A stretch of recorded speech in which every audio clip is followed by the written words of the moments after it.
মহান স্বাধীনতা ও জাতীয় দিবস উপলক্ষে চট্টগ্রাম নেভাল বার্থে বানুজা সমুদ্র অভিযান সকাল ৯টা থেকে সূর্যাস্ত পর্যন্ত জনসাধারণের জন্য উন্মুক্ত করেছে নৌবাহিনী। সেখানে আছেন চট্টগ্রাম প্রতিনিধি মনিরুল ইসলাম পারভেজ। বিস্তারিত জানতে যুক্ত হচ্ছি তার সঙ্গে।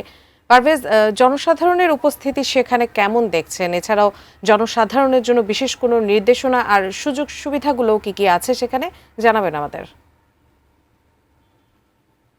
দেখি যে বিশেষ দিবসগুলো, অর্থাৎ এই যে স্বাধীনতা দিবস, এ ধরনের দিবসগুলো আসলেই নৌবাহিনী সবসময় এই যুদ্ধ জাহাজগুলো উন্মুক্ত করে থাকে। তবে আজকে যে জাহাজটি এখানে উন্মুক্ত করা হয়েছে দর্শনার্থীদের জন্য, সেটি বাংলাদেশের যুদ্ধ জাহাজের মধ্যে সবচেয়ে বড় যুদ্ধ জাহাজ এবং এটি 2016 সালে কমিশনিং করা হয় এবং এরপরেই আমরা জানতে পেরেছি যে এটি এর আগে অবশ্য আমেরিকা ব্যবহার করত এবং তারা 2016 সালে এটি দেওয়ার পরে এর কমিশনিং হয় এবং এরপরে সেই 2016 সাল থেকে এখন পর্যন্ত সেটি বাংলাদেশের নৌবাহিনীর তত্ত্বাবধানে এটি চলছে।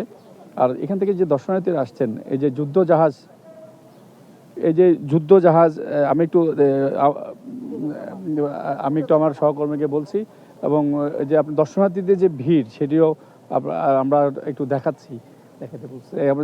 সেটি তার কারণ হচ্ছে যে এই যে প্রচুর দর্শনার্থী আমরা দেখেছি সকাল থেকে। এখন যেহেতু এই যুদ্ধ জাহাজটি আসলে এখানে কি আছে, সবার একটু কৌতূহল। আসলে এই দিনটি ছাড়া মানুষ যুদ্ধ জাহাজে উঠতে পারে না, যেটি একটি সংরক্ষিত এলাকা এবং এখানে একটু নিয়ম মেনে একদিকে উঠতে হচ্ছে, একদিকে নামতে হচ্ছে সারিবদ্ধভাবে। প্রচুর দর্শনার্থী আমরা দেখতে পেয়েছি। তবে অনেকের সাথে কথা বলেছি এবং যেহেতু জাহাজের ভিতরে একটু নির্দেশনা আছে যে সেখানে খুব একটা কথা বলা যাবে না, যার কারণে হয়তো আমি সেই ভিতরের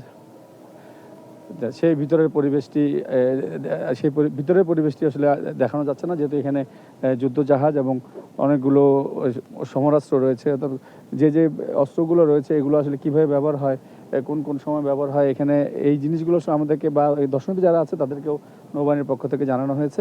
তো এখনকার যে আসলে পরিস্থিতি রয়েছে, তবে সবাই বলছেন শুধু এই দিবসটি নয়, এটি যাতে অন্যান্য সময় হলেও যাতে এটি দর্শনার্থীদেরকে দেখানো হয় এবং এই দিবসটি ছাড়াও দর্শনার্থীরা বলছেন যে যুদ্ধ জাহাজ যেহেতু আজকে উন্মুক্ত করেছে, এখানকার যারা শিশু এবং অন্যান্য বয়সী যারা রয়েছে তারা সবাই আসলে এই যুদ্ধ জাহাজের যে কৌতূহল, উঠতে পেরে আসলে অনেকের ভালো লাগছে। সেই ভালো লাগার কথাটাই আমাদেরকে জানাচ্ছিলেন। তারা নৌবাহিনী সহ সরকারের যারা এটি করেছেন তাদের সবাইকে কিন্তু ধন্যবাদ দিচ্ছি। তো সব মিলে আসলে এই যে এই স্বাধীনতা দিবস উপলক্ষে যে নৌবাহিনীর যুদ্ধ জাহাজ উন্মুক্ত রয়েছে, আমার কাছে এখান থেকে এতটুকুই ছিল।